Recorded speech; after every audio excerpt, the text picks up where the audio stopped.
petits loups, comment ça va par chez vous?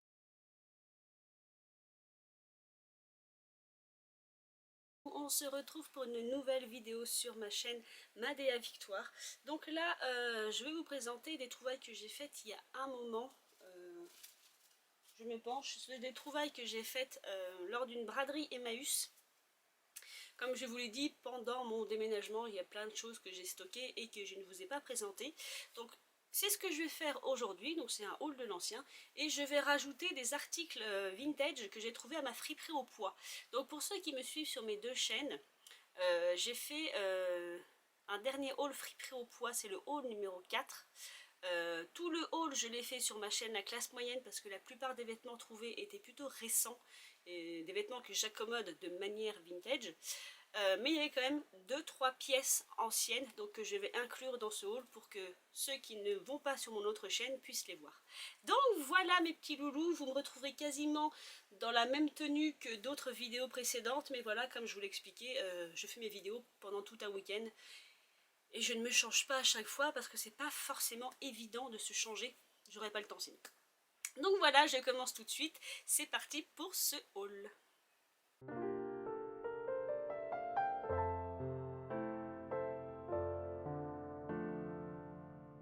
Donc je vais commencer par les choses trouvées à ma friperie au poids. Donc je vais essayer d'aller vite parce que ces choses-là, je les ai déjà présentées sur mon autre chaîne, La Classe Moyenne. Donc il y avait ces casquettes Kangol. Il y a la deuxième qui est là. Donc elles sont plutôt récentes, hein, mais je vous les présente quand même. Elles sont des années 80-90, je pense. Donc les voilà. Donc des casquettes golfeurs, vous savez, à poser, donc normalement à poser devant. Là je sais pas quoi fait pour. Mais que certains posent derrière, d'où le fait, à l'arrière comme ça, d'où le fait qu'il y ait le petit kangourou dans ce sens. Voilà, donc des casquettes Kangol, j'ai déjà deux capelines de cette marque britannique que je vous ai déjà présentées sur d'autres hauls. Ensuite, un peu plus ancien, il y a cette toque que j'avais présentée. Donc à chaque fois que je la vois, ça me fait cet effet. Comme je disais sur mon autre vidéo, excusez-moi, cette toque on dirait une perruque. Non mais comme ça, on dirait des cheveux en fait. Par contre, je ne saurais vous dire si c'est de la vraie fourrure parce que personnellement, je trouve ça bizarre pour de la vraie fourrure. Il faut savoir que même si elle est plutôt ancienne entre guillemets, parce qu'il me semble que voilà, j'avais une étiquette, je pense qu'elle est des années 60, 70. Voilà, Huguette Martin, 45 rue Marengo, Angoulême, premier étage. Voilà, donc ça fait quand même très vieux comme type d'étiquette. Donc moi je dirais années 60-70 et déjà à l'époque on faisait de la fausse fourrure. Ma mère m'a laissé un manteau, immense manteau marron qui tient super chaud, que tout le monde prend pour de la vraie fourrure parce qu'il a été fait chez un fourreur, mais ma mère a demandé expressément qu'il soit fait en fausse fourrure. Donc il bluffe tout le monde parce que tout le monde le prend pour un vrai manteau en fourrure, mais non. Déjà, donc il date des années 80, elle l'avait acheté à l'époque où mes parents vivaient sur Bordeaux. Et c'était un fourreur qui, pour diversifier sa clientèle, faisait des montages de manteaux quasi aussi luxueux que des manteaux de fourrure, mais en fausse fourrure selon la clientèle. Donc je pense que celui-ci est le même cas parce qu'il ressemble beaucoup au manteau de ma mère. Enfin je sais pas, je trouve quelque chose d'étrange dans cette toque. Dites-moi en commentaire, on dirait des cheveux. Mais à chaque fois que je regarde dans le retour caméra, j'ai l'impression de porter une perruque, c'est trop bizarre.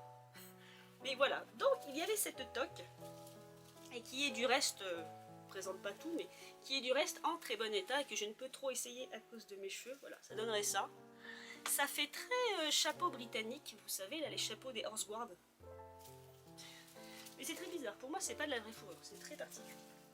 Ensuite, en termes de chapeau, alors oui, à cette friperie au poids, c'est rare de trouver des chapeaux. Et là je me suis laissée tenter, et j'aurais pas dû. Voilà, j'ai essayé de fouiller quand même parmi les bobs pastis 51. Et donc j'ai trouvé encore une petite gapette de grand-père. Elle va passer en machine, parce que les Kangols sont obligés d'être lavés à la main, sont en laine. Celle-ci est sale, donc là pour l'instant je n'ai pas pris le temps de la laver, le temps de faire cette vidéo. Mais elle va passer clairement en machine, elle est très tachée mais je la trouvais jolie. Et ça peut faire un petit look années 40, donc pas porté dans ce sens, mais porté dans ce sens. Un petit look, vous savez, lord anglais un peu. Dans le même style, lord anglais, vous aviez ce chapeau. C'est un Stetson.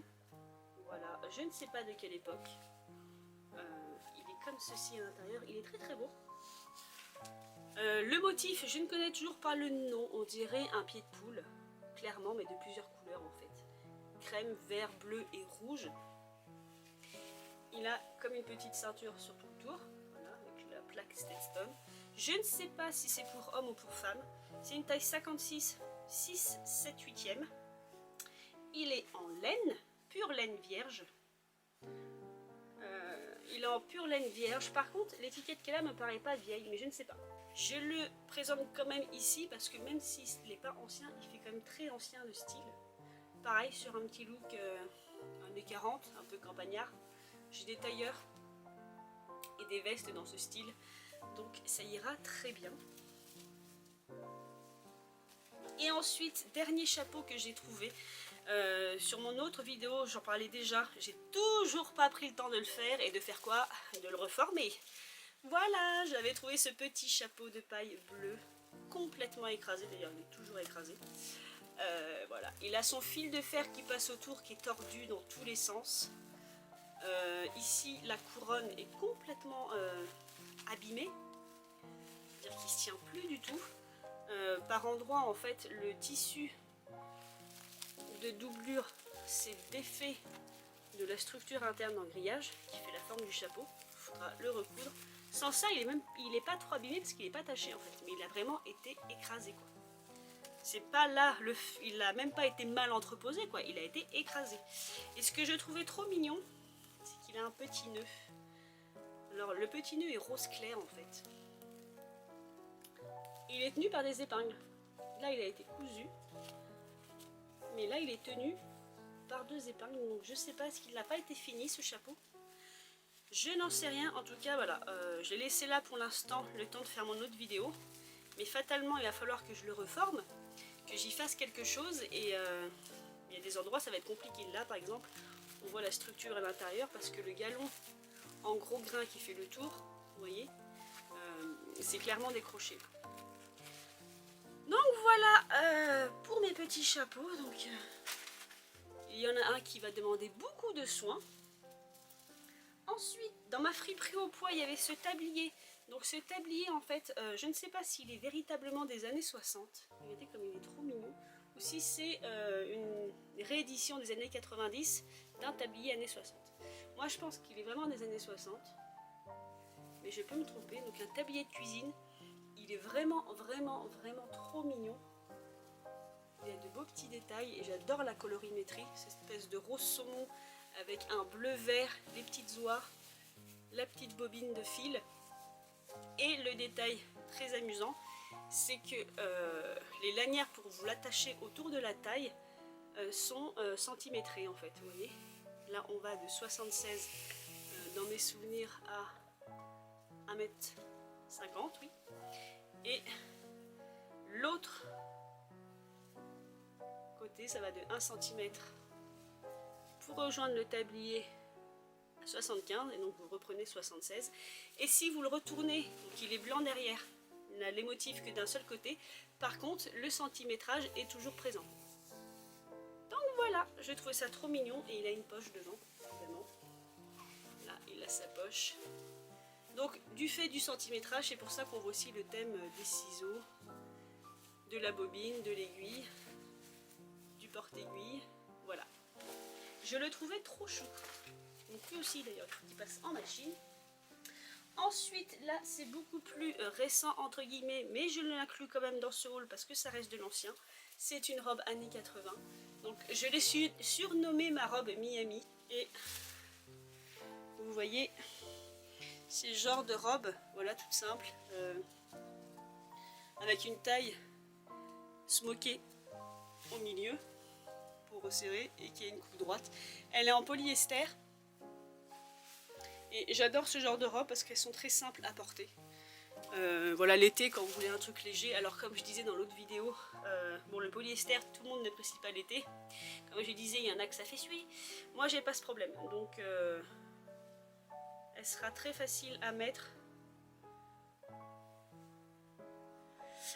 Ah ben oui, dans l'autre vidéo j'avais pas vu ça. Je découvre tout hein. Je sentais quelque chose de dur. Alors je vous montre. À la base, vous voyez, vous portez j'ai toujours ma trace de rouge à lèvres qui est là. Je l'ai taché dans la friperie. Je me suis cognée contre mes lèvres en fait, j'ai regardé un truc, j'ai fait ça et j'ai une belle trace de rouge, ça m'agace. Bref, tout ça pour vous dire que là, vous avez vos épaules et en fait la tête passe ici. Donc ça fait un col comme ça en fait, vous voyez. Et je sentais quelque chose de dur au niveau de l'épaule. Et en fait, alors je pense qu'elle a été faite main. Parce qu'en fait ici, à l'intérieur, vous avez un bouton pression en plastique. Et je pense que vous coincez votre lanière de soutien-gorge. Vous clipsez le tout. Comme ça, votre lanière de soutien-gorge, vous voyez, hop là, vous voyez la petite lanière là? Votre soutien-gorge passe ici, je pense. Et ça évite que, je pense que le soutien-gorge réapparaisse ici, en fait. Enfin, la lanière du soutien-gorge, bien sûr. Et vous avez la même chose de l'autre côté. À l'intérieur, voilà, vous avez ce passant là qui s'accroche et qui doit coincer votre lanière de soutien-gorge ou alors la lanière de votre fond de robe si vous mettez qu'un fond de robe parce que c'est légèrement transparent. Vous voyez, c'est quand même transparent donc un fond de robe est la bienvenue. Effectivement, j'ai jamais fait attention mais en fait elle a été faite main.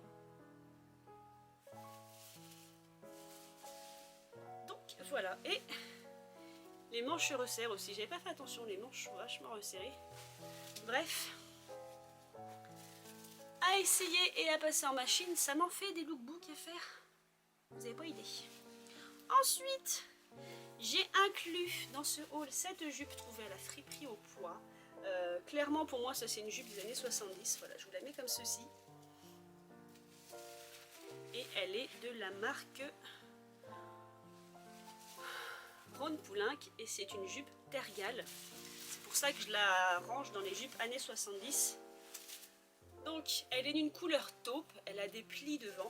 Donc je pourrais aussi l'intégrer sur un look années 40. Donc je vous ai déjà fait un lookbook néo-rétro, je pourrais continuer avec ce que je trouve. Sans souci. Elle est 100% polyester. Et pour une fois c'est une grande taille. Voilà, c'est une grande taille donc je rentre dedans, c'est impeccable. Voilà, elle a des passants pour une ceinture. L'arrière est simple du coup. Et elle est légèrement, si vous regardez bien, elle est légèrement élaine. Avec les plis. Je vais vous mettre mieux. Vous voyez, elle est légèrement élaine en fait. Donc voilà. Donc là, je vous ai mis... Ah, il en restait une. Je vais dire, j'ai fini pour la friperie au poids, mais non, non. Il y avait cette petite jupe aussi. Donc clairement aussi, celle-ci est une élaine. Clairement, elle est trop petite. Mais je n'ai pas pu résister en fait, parce que c'est une jupe faite main. Vous voyez, il y a un galon qui fait le tour de la jupe avec les fameux crochets qu'il y a très souvent pour tenir le haut de la jupe. La fermeture est claire, comme ceci. Donc je vous mets le motif de la jupe. Et voilà comme elle se tient. Moi je dirais que c'est une jupe années 40, mais je peux me tromper, elle peut être des années 70. Puisque ce type de jupe là se faisait aisément aussi, que ce soit dans les années 40 ou les années 70. Voilà comment elle est à l'intérieur. Elle est doublée avec une doublure rose saumon. Et elle est clairement toute petite, mais j'ai pas pu résister, j'ai pas pu la laisser. Parce que comme j'expliquais dans une vidéo, ma friperie au poids c'est des tas de vêtements. Si vous dites oh j'ai un doute et que vous le reposez, vous l'avez perdu à jamais. Le tas de vêtements se retourne, d'autres gens fouillent, c'est fini. Donc là je me suis dit prends-la parce que d'abord tu l'achètes au poids donc c'est pas cher, et de deux c'est clairement une jupe ancienne. Le seul défaut c'est qu'elle est vraiment trop petite pour moi, mais elle est juste magnifique. Donc maintenant nous allons passer à tout ce que j'ai pu trouver chez Emmaüs à différentes braderies. On va commencer par ce que j'ai là sous la main, ce sont des paires de chaussures. Et clairement, j'ai pas dû vous les présenter. J'ai dû faire présenter ces objets sur TikTok, mais j'ai pas dû le présenter sur cette chaîne. Ça correspond à la braderie. Je vous ai fait une vidéo où je vous montrais plein de bijoux. J'avais trouvé une braderie. Ça correspond à cette braderie et j'avais oublié de vous présenter les autres accessoires tellement j'avais de bijoux. Donc le premier accessoire est cette pochette des années 80. Je suis pas sûre que ce soit du cuir, je pense que c'est un espèce de plastique, je sais pas comment on appelle ça. L'intérieur aussi est plastifié en fait. C'est pas du cuir. C'est peut-être du vinyle, mais je suis pas sûre. Bref, elle se présente comme ceci. Un tout petit détail très mignon ici. Donc comme je le disais, l'intérieur est en plastique. Elle a encore sa pochette. Elle a encore du papier de soie pour la maintenir en forme. Vous avez un emplacement ici. Et ici, on peut remarquer qu'il va y avoir certainement un miroir, je pense. Peut-être un peigne, je sais pas. Mais il manque quelque chose. Pour le reste, elle est en très bon état. Voilà, une pochette assez grande. Vous voyez, c'est une pochette baguette. Elle est plutôt grande en fait. Mais elle sera très très bien. Et ensuite, comme je vous le disais, des paires de chaussures, donc deux, que j'aurais pu inclure dans mon lookbook néo-rétro. Pour moi, ce sont des paires de chaussures des années... Alors celle-ci, j'ai un doute. 70 ou 80, j'hésite. Mais elles me font fatalement penser à mes petits trotteurs marrons que je vous ai présentés, donc ce que les Anglais appellent des spectators. Je vous remettrai peut-être la photo. Je portais une petite paire de chaussures comme ça, mais en plat, en ballerine, que j'avais mis dans mon lookbook néo-rétro. Bah, ce genre de chaussures irait très bien sur un lookbook néo-rétro années 40 aussi, par exemple. Donc voilà, alors c'est une paire de chaussures anglaise, pourtant c'est écrit en français. Dessus, label cuir, mais je dirais une paire de chaussures anglaises parce que la taille derrière, c'est 3. Donc ce ne sont pas des tailles françaises. Donc, bonne question, je me demande, Made in Italy, alors c'est une taille italienne, parce qu'il y a écrit dessus cuir, label, écran français, mais elles ont été faites en Italie.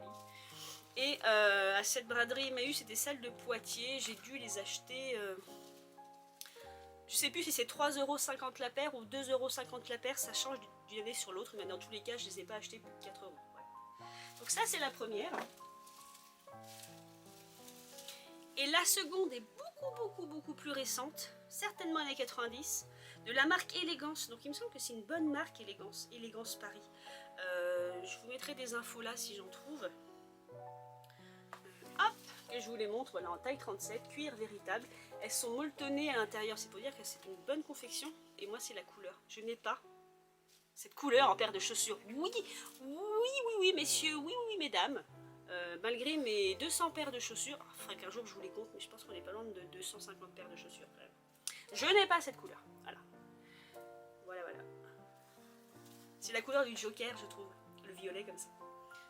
Peut-être qu'un jour je me ferai un petit look à la Joker, vous savez, avec le violet. C'est violet vert et orange ou violet et orange, je ne sais plus.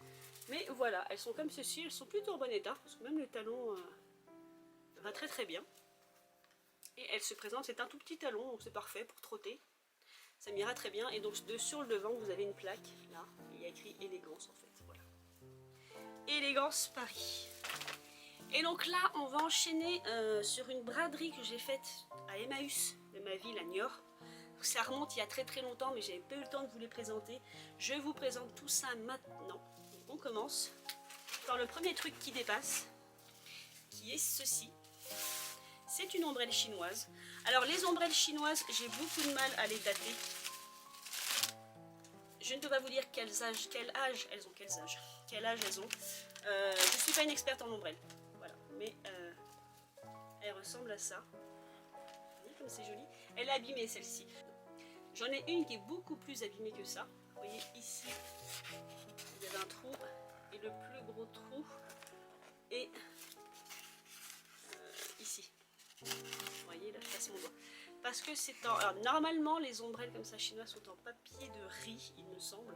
En tout cas, c'est une espèce de papier cigarette dans le style. Je veux dire, c'est très fin, très fragile. Ça prend l'eau de peur. Parce que vraiment, ce sont des ombrelles contre la lumière. La plupart des gens maintenant s'en servent en décoration. Donc celle-ci, elle a un embout en tissu jaune sur le dessus. C'était une braderie Emmaüs, donc ça n'a pas dû coûter cher, donc j'ai pas hésité, j'ai pris.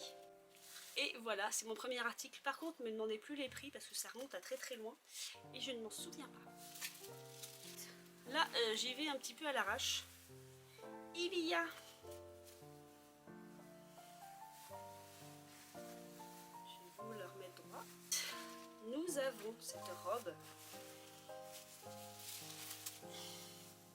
Je ne saurais la dater, mais elle me paraît très très vieille. Alors je pense que ce sont des fleurs de... J'aurais dit des fleurs de cerisier, mais je suis pas sûre. Ou des fleurs de coton, c'est très mignon. Donc là vous avez des boutons pour la fermer, mais les boutons ne ferment que le haut au niveau de la poitrine, parce que le reste de la robe est fermé par des boutons pression sur le côté. Alors par contre le tissu a été déchiré. On dirait qu'en fait à la base elle s'enfilait.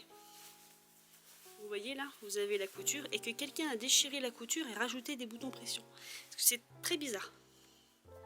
C'est pas très bien fait je trouve. Vous voyez là. On dirait que la couture a été littéralement découpée pour faire un accès bouton pression, mais je vois pas l'intérêt. Et ensuite, sur le bas, elle est en A-line en fait. Vous voyez, comme ceci. Elle a des marques de décoloration.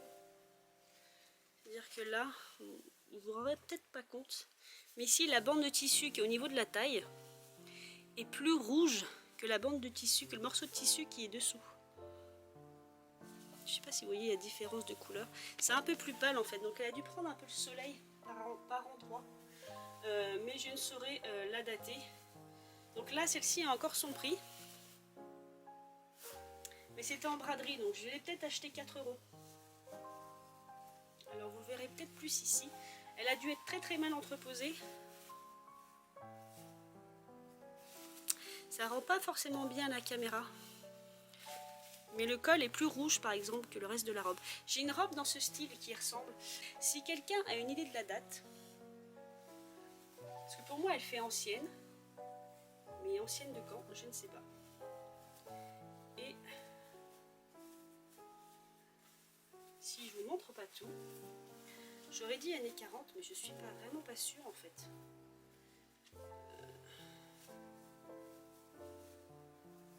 Et ces manches sont comme ceci. Voilà. Vous voyez, les manches, au niveau de l'épaule, c'est froncé pour faire un petit côté bouffant, comme ceci. Et les manches ont un revers. C'est des manches 1/4 en fait.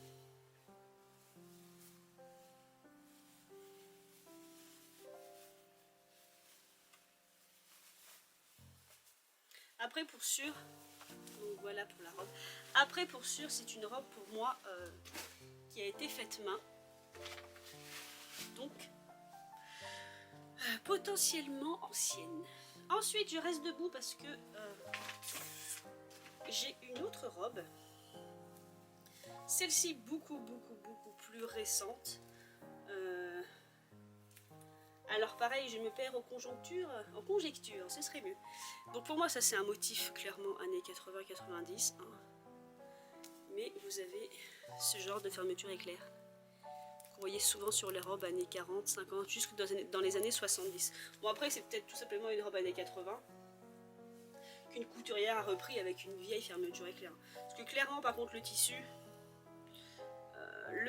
fait clairement années 80. Elle est beaucoup plus large que l'autre, donc l'autre je ne sais pas si je vais pouvoir rentrer dedans. Celle-ci est très très large. Elle a des manches bouffantes qui sont resserrées avec un élastique, sans se moquer les manches au bout, donc qui gardent l'effet un peu bouffant. Ce n'aurait pas été de ce genre de tissu, j'aurais pu plus facilement la porter sur un style années 40, parce que clairement ça c'est une robe qui peut passer pour une robe années 40. Après le reste de la robe, par contre là est droit, elle est très légère, une espèce de mousseline, je ne sais pas ce que c'est. Mais le motif est fatalement années 80, vraiment. Et derrière, vous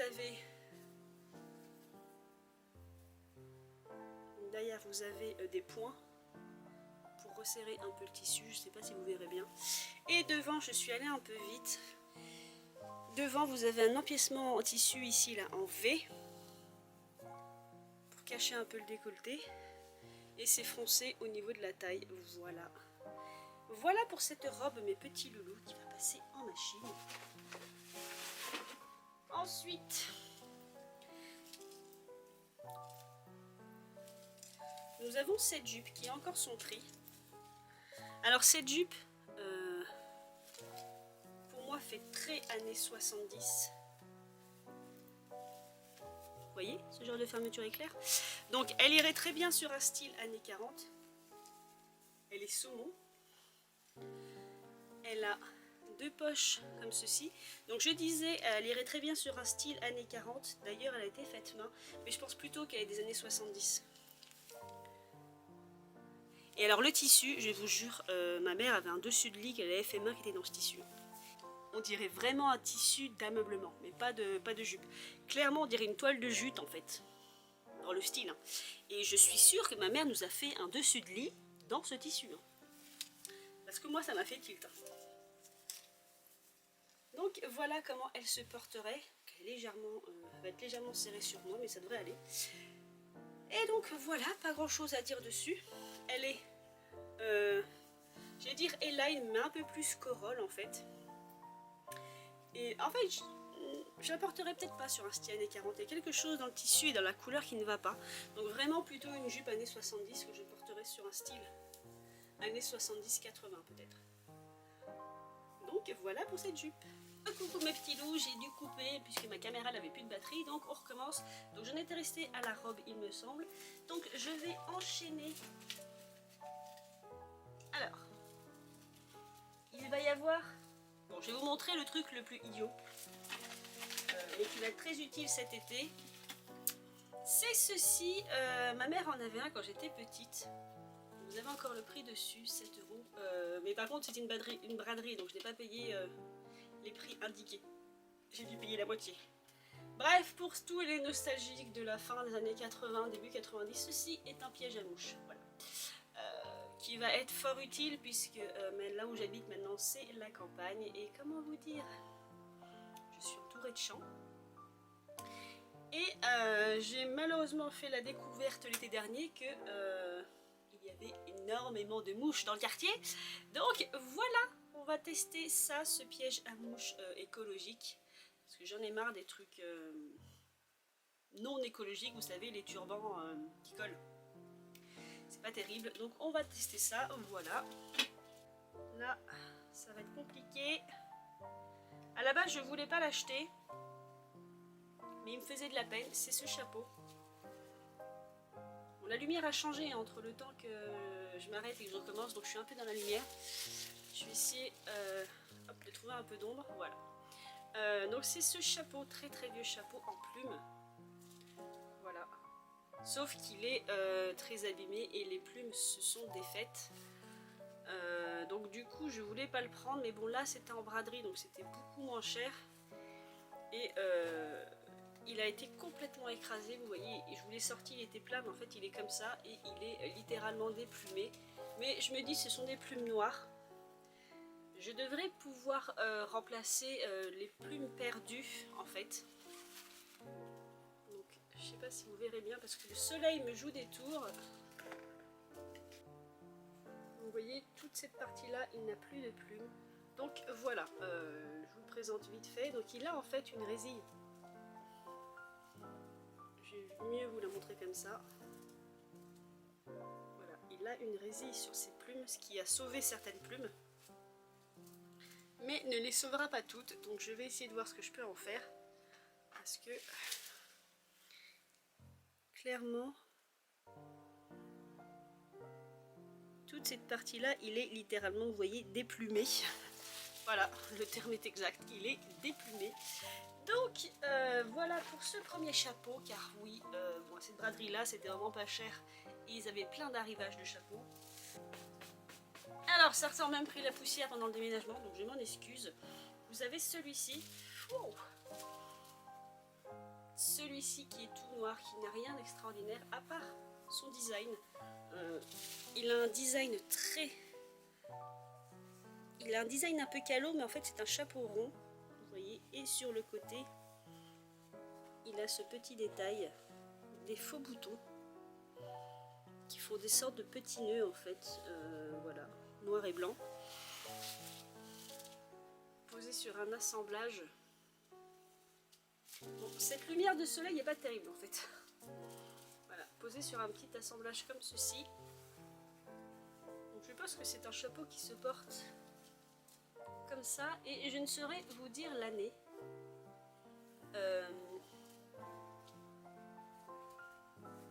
Clairement, il pourrait presque faire penser à un chapeau des années 20. Je pense pas qu'il soit des années 20, mais peut-être des années 30.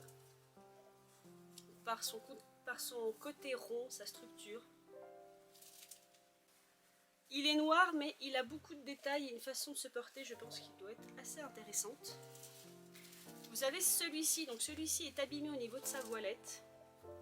Il a une forme de gapette, celui-ci. Il faudra que je le redresse. Il se porte posé sur la tête. L'élastique qui est là indique que l'arrière du chapeau est ici, donc il doit se poser comme ceci. Donc là, il a une simili voilette, mais je me demande si je vais pas la retirer parce qu'en fait, elle est complètement, voilà, elle est complètement déchirée. Vous voyez là. Par contre, j'aimais beaucoup sa couleur. C'est assez original. Et il a une espèce de petite antenne là. Beaucoup de chapeaux avaient ça à une époque. Donc celui-ci c'est pareil. Je dirais peut-être années 30, années 40. Et normalement il se porte comme ceci. Recoucou mes petits loups. Donc on se retrouve dans une semi-obscurité. Mais je pense que c'est mieux pour que vous voyez les détails des chapeaux. Voilà, parce que là le soleil de biais c'était pas terrible. Donc voilà comment le chapeau est. Donc si vous ne savez pas comment mettre un chapeau, vous repérez l'élastique.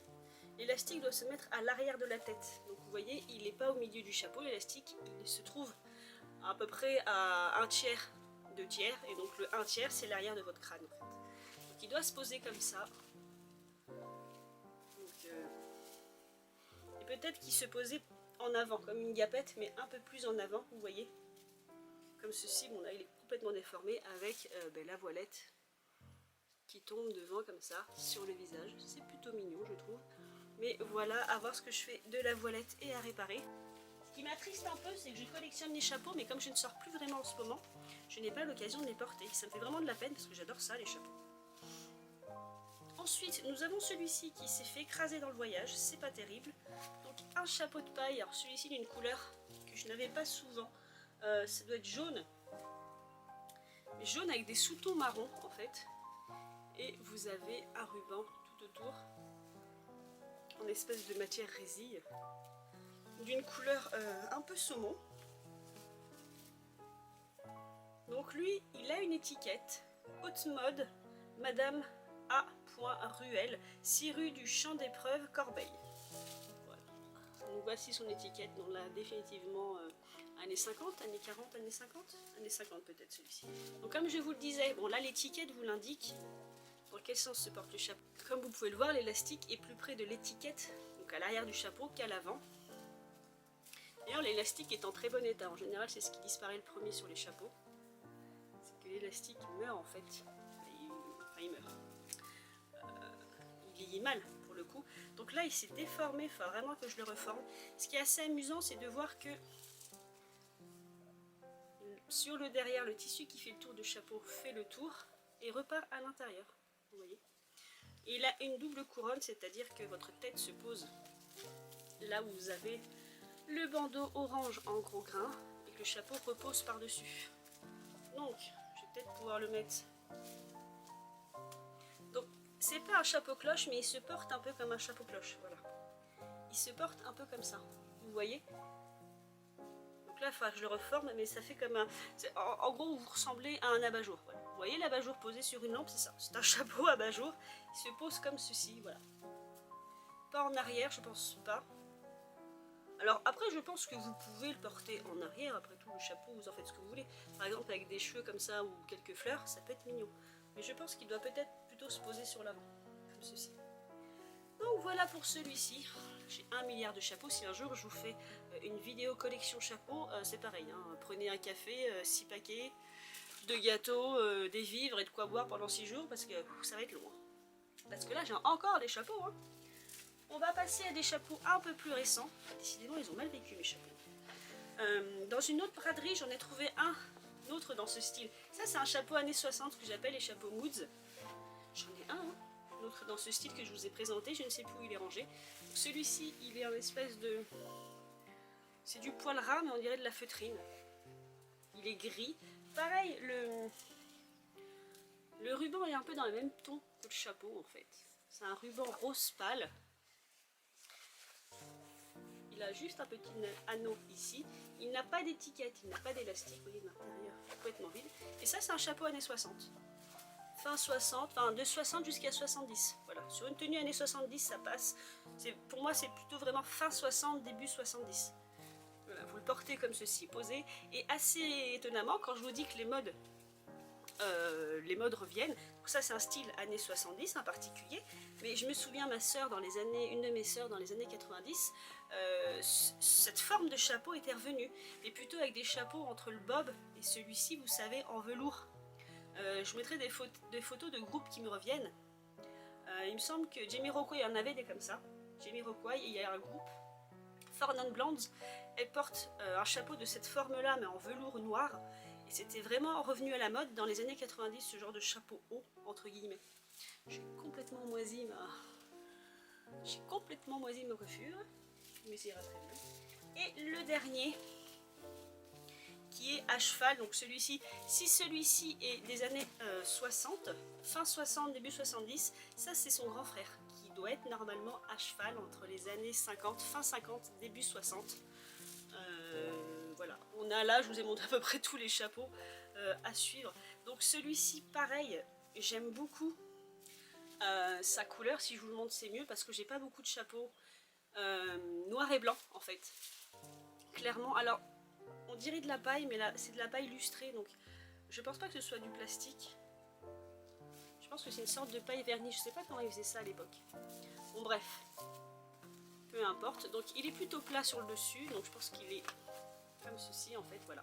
Et c'est pareil, c'est un peu comme celui-ci, vous voyez, il y a le côté abat-jour. Vous le posez sur votre tête et vous avez comme l'impression d'être une ampoule et avoir l'abat-jour sur la tête, quoi.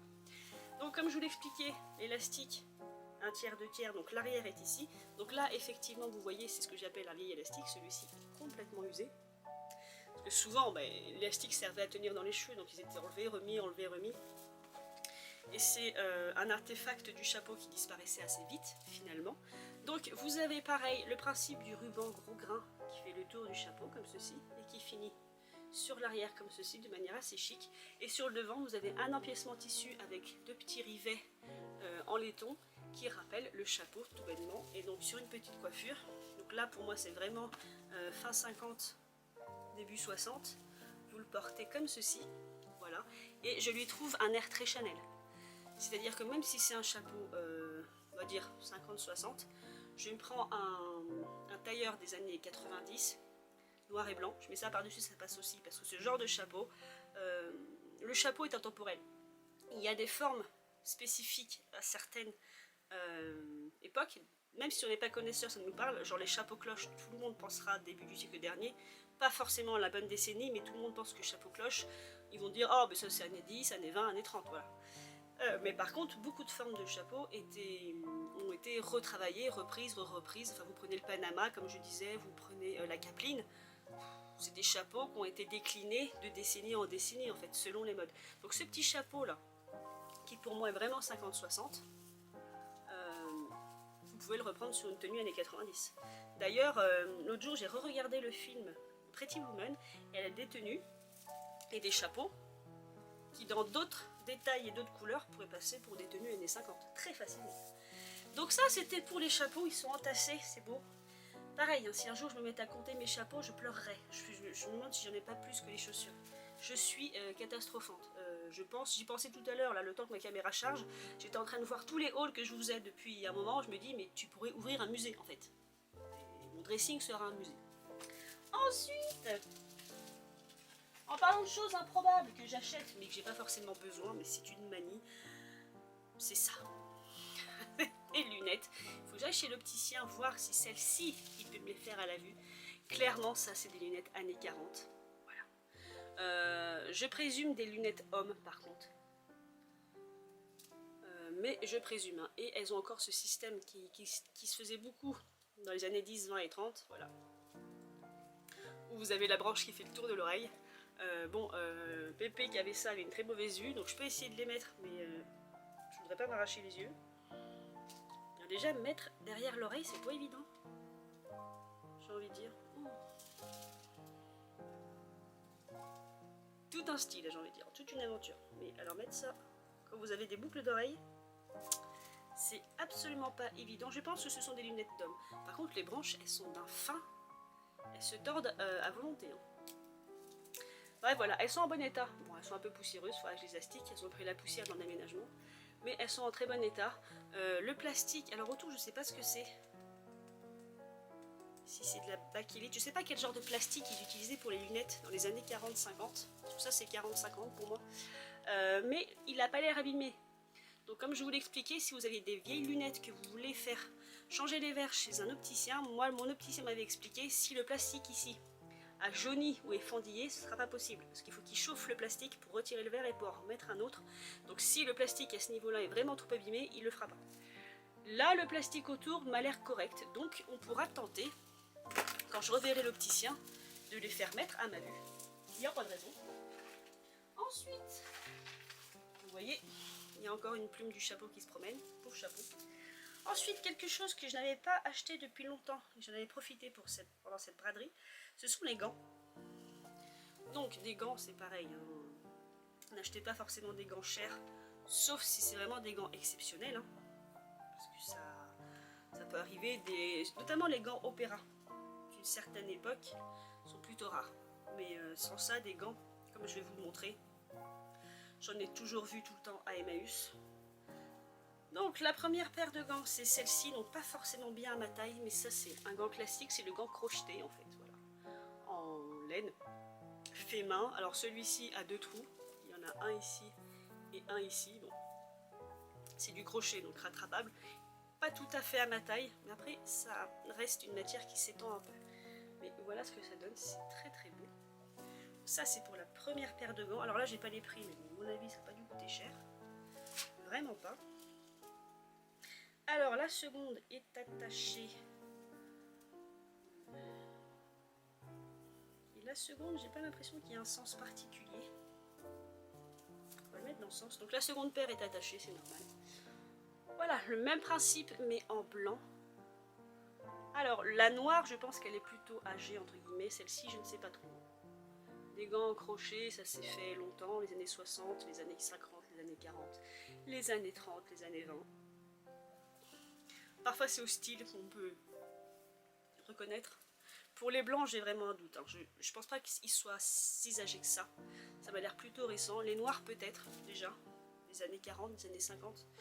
Les premiers gants noirs que je vous ai montrés. Et ensuite cette paire. Donc moi la chance que j'ai, c'est que j'ai des mains fines. Je fais un 7, 7,5 en main. Il fallait bien qu'il y ait quelque chose de fin chez moi. Ce sont mes mains. J'ai des petites mains, donc voilà, même les petits gants me vont. Ça, c'est des gants crème en tissu, enfin crème, ils ont des sous-tons de marron. Un peu comme je sais plus quel chapeau. Ça, cette matière comme celle-ci, là, c'est années 60 pour moi. Fin 50 peut-être, mais années 60 pour sûr. Donc là j'ai mis mon rond de lumière, donc vous avez une couleur un peu plus claire, mais j'essaie de m'éloigner un peu. C'est plus cette couleur, vous voyez, de très près ça fait blanc, mais c'est plus un espèce de crème avec des sous-tons marrons. Donc voilà, donc là cette paire de gants est indiquée comme étant à 3 €, mais j'ai pas dû payer ce prix là non plus. Et voilà, les gants, c'est pas un article difficile à trouver. Et enfin, parce que c'est enfin la fin, nous avons, et c'est pas comme si j'en avais déjà plein, mais comment vous dire, ah non, c'est pas encore la fin, oui c'est vrai que j'avais des choses cachées dans ce que je vais vous montrer, c'est vrai. J'avais des choses cachées. Donc, il s'agit d'un petit sac bourse ou minaudière, appelez-le comme vous voulez. Je vous le rapproche. J'en ai déjà un qui ressemble beaucoup à ça. Alors je craque souvent à cause de leur ouverture et fermeture. Vous voyez, là c'est en forme de coquillage avec des petits strass. Vous tirez comme ceci et la bourse s'ouvre. En plus de ça, le ticket de caisse là, elle est en excellent état. Je vais y arriver. La chaîne est en très bon état. La structure est en très bon état. C'est-à-dire l'arceau qui sert d'ouverture et de fermeture. Il n'y a même pas de tache. Et alors le tissu est nickel. Donc là vous la voyez un peu claire, mais elle est vraiment noire foncé et le tissu est très très beau. J'en ai pléthore de ça. j'en ai plein, j'en ai plein. Là par contre c'est pas... C'est peint. Alors, vous voyez, il va manquer des morceaux de... J'y arrivé. Vous voyez là ici, là c'est un peu abîmé. Voilà, mais sans ça, ce petit sac est très très beau. Si, il manque un strass là, c'est bien ce qui me semblait. Au niveau de mon doigt, je sais pas s'il fera bien le zoom, il manque un strass. Donc, voilà. Donc cette petite bourse minaudière, magnifique. J'en ai plein, mais pareil, hein, je vous ferai un jour une vidéo collection parce que j'ai énormément de pochettes, j'adore ça. Je vous dis, les accessoires, c'est mon dada. Et nous avions aussi cette pochette, toute recouverte de perles blanches et de perles de rocaille. Alors, d'une petite taille, vraiment une petite pochette de soirée. Et vraiment ancienne, parce que certaines, en fait, proviennent des années 80-90, puisque ça aussi, hein, le sac en perles, ça s'est toujours fait. Et ça se fait encore, d'ailleurs. Mais celui-ci, alors par contre, celui-ci est taché. Hein, il y a une grosse tache là. L'intérieur est ivoire, mais là il est taché jaune. Et je dirais, j'ai du mal pour celui-ci. Au vu de la fermeture et de l'ouverture, je dirais années 60 par contre. Parce que ça c'est beaucoup trop moderne pour être beaucoup plus ancien. Donc pour moi c'est un petit sac des années 60, peut-être 70. Mais voilà, il est en parfait état à l'extérieur. C'est vraiment juste l'intérieur qui a mal vécu, parce que même au niveau des perles, il ne manque rien, il n'y a pas un fil qui pend, il n'y a rien du tout. Il est magnifique. Et ensuite, ce qu'il y avait dans la petite bourse noire, parce que moi et les accessoires, c'est toute une histoire. Le premier que je vous montre, il n'est pas pour moi. Ma mère collectionne les chouettes, c'est pour ma maman. Et dès que je lui trouve une broche chouette, je lui ramène. Elle en a plein, elle en a plein. Mais je peux pas m'en empêcher, dès que j'en vois une, je pense à ma mère. Celle-ci n'a rien d'extraordinaire, elle est en métal quelconque. Elle a un nom derrière par contre que je n'arrive pas à lire. Mais bon, peu importe. J'arrive pas à savoir ce qui est écrit d'ailleurs, mais peu importe parce qu'elle est pour ma maman. Il lui manque juste un strass, donc elle a 2 strass rouges au niveau des yeux. Mais là où il y a mon doigt, pareil, là où vous voyez le doré, bah en fait il manque une pierre. Donc ça c'est pour maman. Ensuite, broche aussi récente. J'ai pléthore de broches dans ce style, je pense que c'est les années 80. C'est des espèces de broches en résine. C'est pas tout à fait du plastique, je pense que c'est de la résine peinte. Vous voyez, j'en ai en forme de chat, j'en ai en forme d'animaux. Je crois que j'ai une girafe qui est un peu dans ces couleurs-là. Donc maintenant j'ai une botte. Voilà, j'aime les bottes. J'ai une girafe, j'ai une bouteille Coca. Je l'ai portée l'autre jour, je l'ai perdue. Ça j'en rage un peu, je sais plus, j'ai tellement d'affaires, je sais plus où je l'ai posée. Mais j'ai une bouteille Coca-Cola dans ce style, bref, ça c'est pareil, c'est des petites broches. Vous en trouverez partout, tout le temps. Voilà, c'est pas rare. Les formes peuvent être rares comme cette botte, mais ce n'est pas rare. Par contre, celle que je tiens dans les mains, je ne sais pas de quand elle date. Et là, je fais appel aux plus grands connaisseurs, parce que pour moi c'est très vieux. Il faut que je la nettoie. Mais c'est très très vieux. Enfin, très très vieux. Les années 40 peut-être, les années 30. C'est une broche barre et en breloque c'est une paire de chaussures, vous croyez, avec une petite pierre verte sur chaque chaussure. Je n'ai pas de marque, mais je suppute à la manière dont c'est oxydé, par exemple au niveau de la fermeture, à ce niveau-ci là, je suppute qu'il y a un peu d'argent dedans. Je ne sais pas si c'est complètement en argent, si c'est plaqué argent. Donc il faut que je la lave. Donc vous savez, une attache plutôt ancienne, un système à piston, vous savez, vous tirez, la barre s'en va. Mais vu comment c'est taché, la manière dont c'est taché, je me dis que ça doit être au moins plaqué argent. Mais clairement, je ne suis pas sûre de moi. Je ne suis pas sûre de l'âge non plus. Mais ça me paraît vieux. Et effectivement, il n'y a aucune marque. Je ne vois pas de marque de Minerve, vous voyez. Quand vous avez de l'argent, parfois c'est marqué. Je ne vois rien, mais tant pis. De toute façon, quand je l'ai vu, je me suis dit, mon Dieu, mais toi, t'es pas très jeune. C'est juste une antiquité pour moi, ça. Mais je ne saurais la dater. Voilà, mes petits loulous. C'est sur cette petite broche que je vais finir ce haul, car oui, c'est enfin fini, mes petits loulous. En attendant, j'espère que ça vous aura plu. En tout cas, moi, ça me plaît de vous faire des hauls. Même si je me rends compte maintenant que je suis quand même bien lotie en termes de collection. Faudrait que je pense à me calmer. Mais voilà, moi je suis ravie de faire ces hauls, j'espère que ça vous aura plu. J'espère vous faire plus de contenu, je sais que beaucoup me disent qu'ils attendent mes vidéos et qu'ils aimeraient plus de contenu, mais comme je travaille c'est un peu compliqué. Mais voilà mes petits loulous, en attendant, et ben comme toujours, likez, abonnez-vous, commentez. Et puis voilà, je vous retrouverai pour une autre vidéo. Et surtout, faites ce que vous voulez dans la vie, mais faites le bien. Je vous embrasse tous.